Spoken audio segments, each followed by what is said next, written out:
আমি এখন দাঁড়িয়ে আছি নরসিংদীর পৌরসভার ভেতরে। এখানে আমরা লক্ষ্য করছি যে বিপুল পরিমাণ অটোরিকশা, ইজি বাইক সারি সারিভাবে দাঁড়িয়ে আছে তালিকাভুক্তির অপেক্ষায়।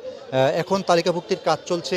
এখানে যারা কর্মরত রয়েছেন তারা আমাদেরকে জানিয়েছেন যে অসহনীয় যে যানজট পুরো পৌর এলাকা জুড়ে, এই যানজটকে নিয়ন্ত্রণের ভেতরে আনার জন্যই কিন্তু তাদের আজকের এই প্রয়াস, অর্থাৎ তালিকাভুক্তি, যাতে করে বিভিন্ন অঞ্চল থেকে সিএনজি চালিত অটোরিকশা, ইজি বাইক, ব্যাটারি চালিত অটোরিকশা এগুলো যাতে কোনো সময় এই শহরের ভিতরে ঢুকে প্রবেশ করে যাতে যত্রতর যানজটের সৃষ্টি করতে না পারে, সেজন্যই কিন্তু এই প্রয়াস। আমরা আপনাদেরকে একটু দেখাতে চাই। এখানে ঠিক আমার পেছনে দেখবেন যে এখানে কিন্তু পুরোদমে চলছে। সেই সকাল থেকে শুরু হয়েছে, 10টা থেকে শুরু হয়েছে রেজিস্ট্রেশনের কার্যক্রম। এখানে তালিকাভুক্তি করার ফলে তারা জানাচ্ছেন যে এখানে যানজট নিরসনে বড় ধরনের একটি ভূমিকা থাকবে। আমরা চেষ্টা করব কথা বলার জন্য যারা এই কর্মসূচিতে যারা স্বেচ্ছাসেবকের দায়িত্ব পালন করছেন। বেশ কিছু স্টুডেন্ট কিন্তু আমরা জানি এখানে এই কার্যক্রমের সাথে জড়িত। তারা কিন্তু এই শহরের যানজটের যেই নাকাল পরিস্থিতি, যারা এখানে বসবাস করেন তারাই কেবল বুঝতে পারেন যে এখানে যানজট এবং কি পরিমাণ অটোরিকশা, ইজি বাইক বেড়েছে। এর জন্য কিন্তু যানজটের সৃষ্টি হয় এবং মানুষের শ্রমঘণ্টা কিন্তু এখানে কমে যাচ্ছে। আমরা চেষ্টা করব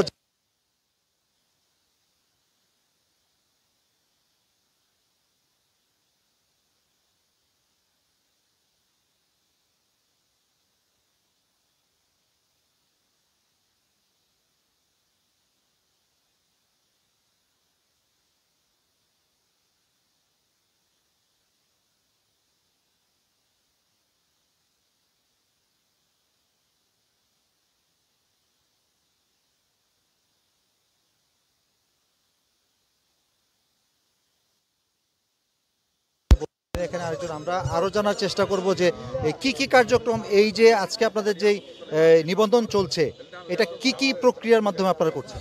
আচ্ছা, এটা হচ্ছে আপনার ড্রাইভার আছে, অটো ড্রাইভার বা বিভিন্ন মালিকানা গ্যারেজে যারা যারা আছে, মালিকের ক্ষেত্রে তারা তাদের সকল গাড়িগুলা আমাদের এই পৌরসভার এই সিস্টেমের মধ্যে তালিকাভুক্ত করতেছে, এবং যারা চালক আছে তাদেরকে আমরা তালিকাভুক্ত করতেছি।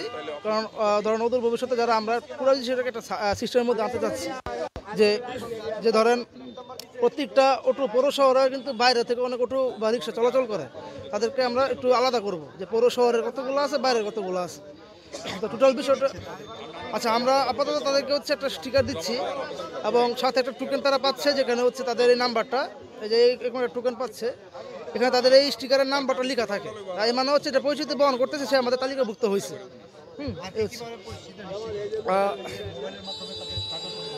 হ্যাঁ, মোবাইলের মাধ্যমে ডাটাটা হচ্ছে আমাদের একটা ওয়েবসাইটে যাবে, ওই ওয়েবসাইট থেকে এগুলো আমরা সার্ভার আকারে রাখবো। রাখার পরে পরবর্তীতে ওইখান থেকে আমরা ডাটা কালেক্ট করে যে কার কী সমস্যা, প্রত্যেকটা অটোতে ফিটনেস দেখে দেখে আমরা হচ্ছে যাচাই করতেছি। ওগুলো দেখে দেখে যে কিছু হয়তো বাতিল হবে, হয়তো কিছু আবার নতুন করে অ্যাড হবে, এভাবে হচ্ছে কাজগুলো আগাচ্ছে।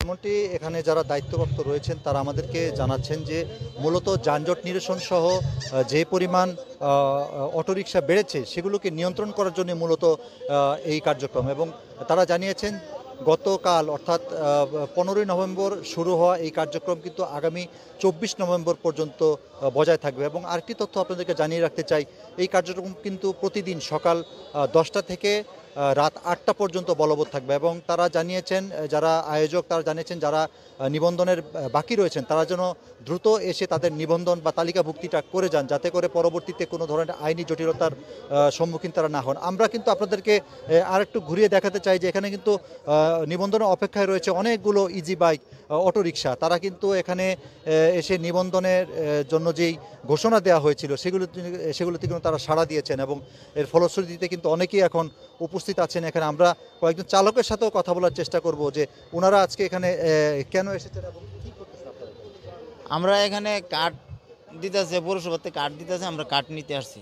আমরা কাঠ, ওই যে আইডেন্টি কার্ড নিয়ে আসছি, আমরা কাঠ দিব, আমরা কাঠ নিয়ে যাব। চালক, এই যে এত যানজট হচ্ছে, এই যানজট নিরসনে কি এটা ভূমিকা রাখবে বলে মনে করছেন?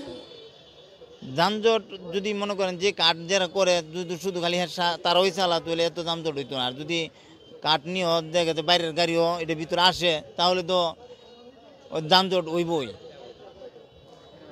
এই যেমনটি বলছিলেন যে আসলে প্রত্যেকটা বিষয়ের কিন্তু একটা নিয়ম নীতির ভেতরে থেকে কাজ করা উচিত। এই নিয়ম নীতির বাইরে চলে গেলে কিন্তু এই ধরনের নানা ধরনের উটকো ঝামেলা এসে কিন্তু এই শহরের যেই যে সুশৃঙ্খল পরিস্থিতি সেটি কিন্তু বিনষ্ট করে থাকে। আমরা চেষ্টা করব আরও একজন চালকের সাথে যিনি এসেছেন দূর থেকে। আপনি কোথেকে এসেছেন? আমি বাসালের থেকে। জি, আসলে এখানে নিবন্ধন নাকি করবে, এই জন্য আর কি আসলাম যে দেখি কি কি ব্যাপার। এসে কি কোনো বিড়ম্বনা, টাকা লাগছে এখানে? না না, কোনো টাকা লাগছে না।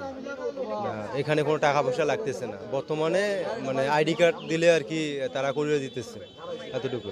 এটা কি ভালো মনে করেন? এখন তো এটা তো ভালোই বোঝা যায়, এখানে টাকা লাগতেছে না, ভালোই বোঝা যায়, এটাই আর কি। ঠিক আছে, এখানে কিন্তু আপনারা কয়েকজন অটো চালক যারা রয়েছে তাদের অভিব্যক্তি জানতে পারেন। আমরা আপনাদেরকে একটু পৌরসভার বাইরে, একদম ঠিক বাইরে দৃশ্যটা দেখাতে চাই, যে এই যে নরসিংদী শহরটা ক্রমেই কিন্তু ইজি বাইক অটোরিকশার কবলে পড়ে কিন্তু একেবারে যারা এখানে চলাচল করেন তাদের জন্য কিন্তু দুর্বিষহ হয়ে উঠছে।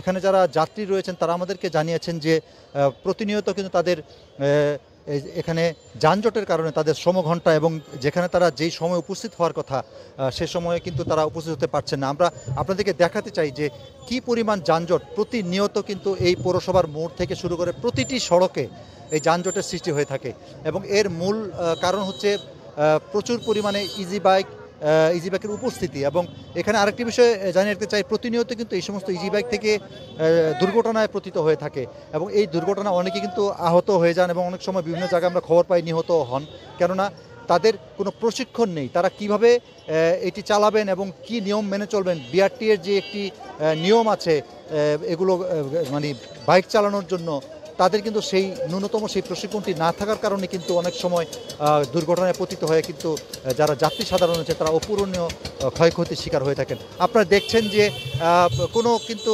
নিয়মনীতি না মেনে যে যার মতো কিন্তু এখানে তাদের অটোরিকশা ইজি বাইক ঘুরিয়ে কিন্তু যানজটের সৃষ্টি করছেন এবং পৌর প্রশাসক আমাদেরকে জানিয়েছেন যে এই যে সমস্যাগুলো নিয়ন্ত্রণের ক্ষেত্রে এটি একটি ভূমিকা রাখবে এবং আশা করা যাচ্ছে যে অদূর ভবিষ্যতে এই সমস্ত যারা অটো চালক বা ইজি বাইক চালক রয়েছেন, সিএনজি চালক রয়েছেন, তাদেরকে কিন্তু প্রশিক্ষণের মধ্য দিয়ে তাদেরকে এই সড়কে চলাচলের উপযোগী করে তুলবেন, যাতে করে কোনো ধরনের দুর্ঘটনা না ঘটে এবং তারা যাতে একটা নিয়মের ভিতরে চলাচল করেন, যাতে করে এই পৌর এলাকা সহ যে কোনো এলাকায় যানজট, যাতে অনাকাঙ্ক্ষিত যে যানজটের সৃষ্টি হয় সেটি যেন না হয়।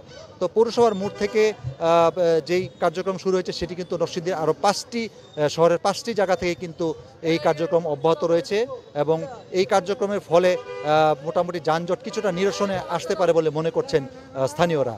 তো এই ছিল আমার কাছে এই নরসিংদী পৌরসভা থেকে